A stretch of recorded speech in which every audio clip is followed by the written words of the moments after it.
Olá, galerinha do 8º ano, tudo bem?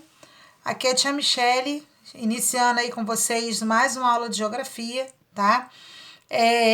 Esse mês de maio nós vamos aí basicamente fazer uma revisão dos conteúdos que a gente já trabalhou, tá? Então, uma forma de a gente poder trabalhar isso daí é observar como é que esse contexto se dá dentro dos exercícios, ok? Bom, nós vamos falar sobre a resolução de exercício referente à aula do dia 14/4, que é o capítulo 2, tá? Que vai falar sobre a construção do território americano.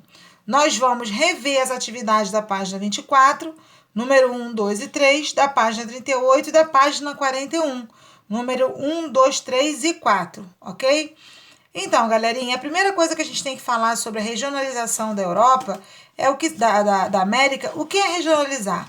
Regionalizar é a gente dividir em regiões, tá? E a gente sabe que existem duas formas distintas de falar sobre a regionalização do continente americano, tá? A primeira delas classifica, tá? Como América Latina e América Anglo-Saxônica, que aí vai se referir ao período de colonização e as características culturais que foram adquiridas conforme essa colonização. Então, por exemplo, nós temos aqui no mapa, né, a América Latina em vermelho, composta aí da América Central e América do Sul, tá? E também vamos ter a América Anglo-Saxônica, que vai ser composta basicamente pelos Estados Unidos e o Canadá, tá? Qual a diferença de uma para outra? Bom, a América Latina, né, que foi colonizada aí pelos espanhóis e pelos portugueses, ela vai aí se basear nessa característica latina, né, própria dos países mesmo ali da Península Ibérica. E já Canadá e Estados Unidos, eles vão ser colonizados pelos ingleses, né, e trazem aí um outro tipo de aculturação.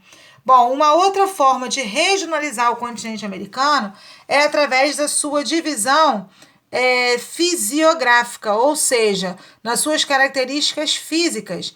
Então, nós temos aí a América dividida, né, em três partes distintas. Na América do Norte, a América Central e a América do Sul, ok? Então, vamos aí para as nossas atividades, tá? Questão número 1.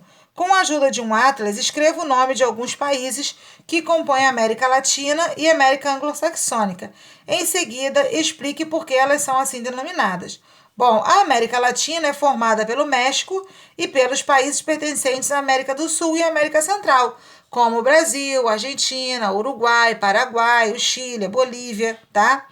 E entre outros. É assim denominada porque as duas línguas predominantes dessa parte do continente é o português e o espanhol, de origem latina, igual a tia acabou de falar para vocês, né? São países provenientes da América Latina, né? Da Península Itálica que a gente tem ali, ok? O Brasil se localiza em quais regiões do mapa? Na América Latina e na América do Sul. Então, olha só, vamos aqui voltar no nosso mapinha, né?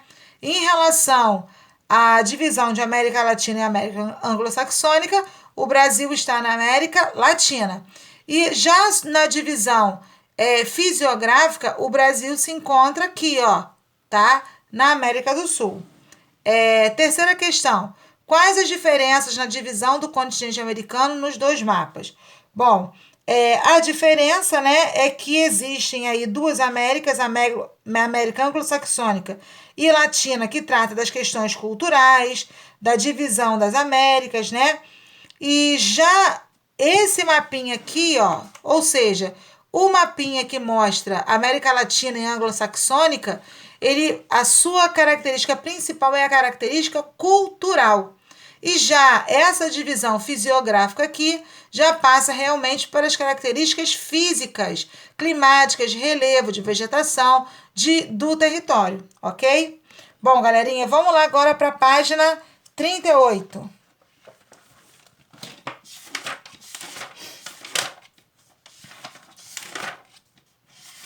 Bom, lá na página 38, tá? A gente já vai falar um pouquinho sobre a questão, ainda continuo falando um pouquinho sobre essa questão das diferenças da América Latina e da América anglo-saxônica, ok? Então vamos lá, a gente vai preencher os parênteses de acordo com essa característica. América Latina identificada aí como a letra A e América anglo-saxônica identificada aí como a letra B.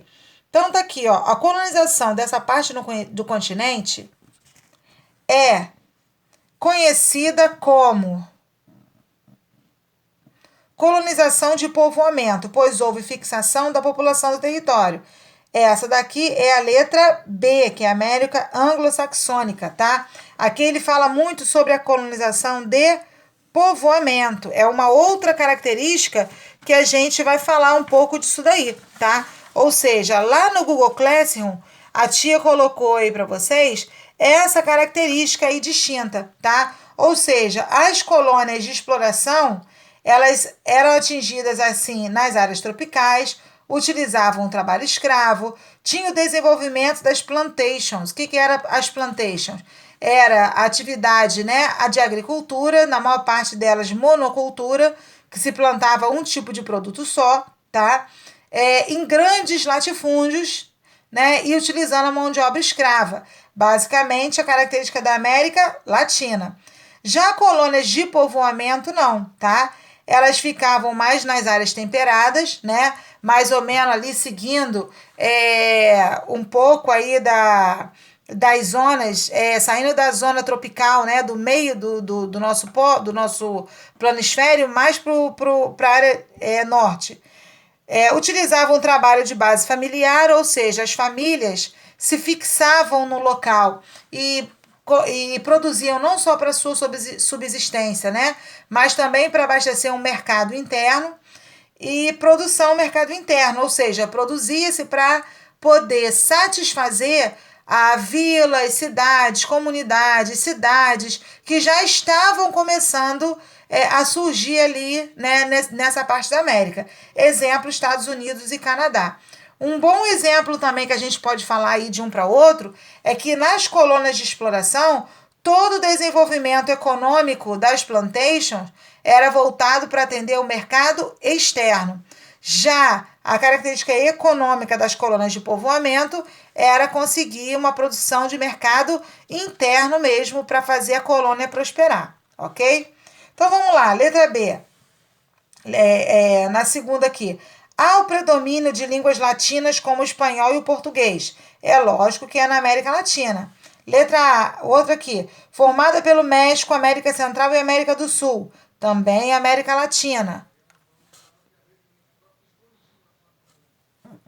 O outro aqui. Os colonizadores tinham como objetivo obter lucros para a exploração dessa parte do continente. Também América Latina, o que a gente acabou de explicar para vocês. Ó, a característica de exploração é o que tinha aí na América Latina.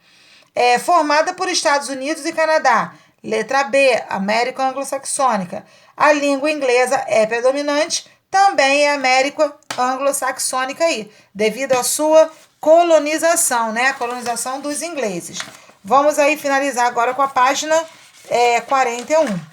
Bom, galerinha, a página 41, ela vai trazer aí para vocês, né, uma gama de atividades do Eu Já Conquistei, ou seja, faz um resumão de tudo que a gente já viu e falou aí do capítulo 2 do livro de geografia de vocês. Então vamos lá. Complete as lacunas do texto.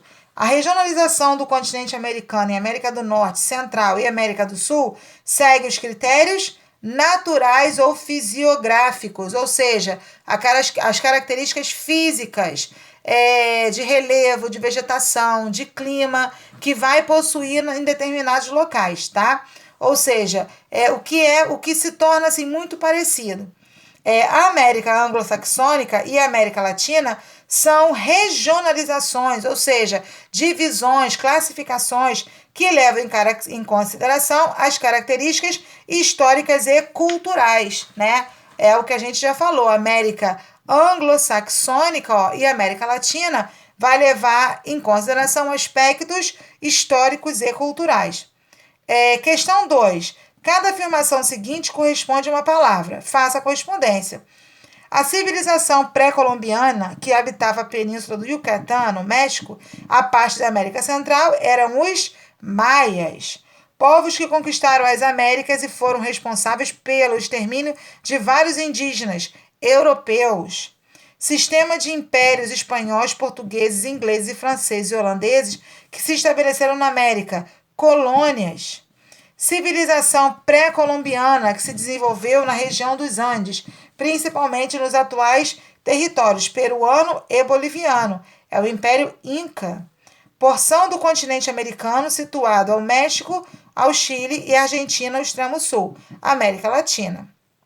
Assim como ocorreu no Brasil, o sentido da colonização desse país se deu no sentido leste-oeste, foram os Estados Unidos, ok? A cidade do México foi erguida sobre os escombros de Tenochtitlan, cidade que simbolizava a grandeza desse império, foi o Império Azteca. Então, nesse exercício aqui, ele basicamente assim falou bastante, né, dos povos pré-colombianos. O que são os povos pré-colombianos? São os povos, tá, que ocupavam o Planalto, o Planalto dos países latinos, tá, onde se desenvolveram 3 grandes civilizações muito boas, muito bem estruturadas, que eram os astecas, os maias e os incas, tá? Essas civilizações também eram chamadas de índios ou ameríndios, porque nessa época, né, antes da chegada de Colombo, eles achavam que tinham chegado, né, às Índias, que era o local tão esperado aí por eles devido à questão comercial, ok?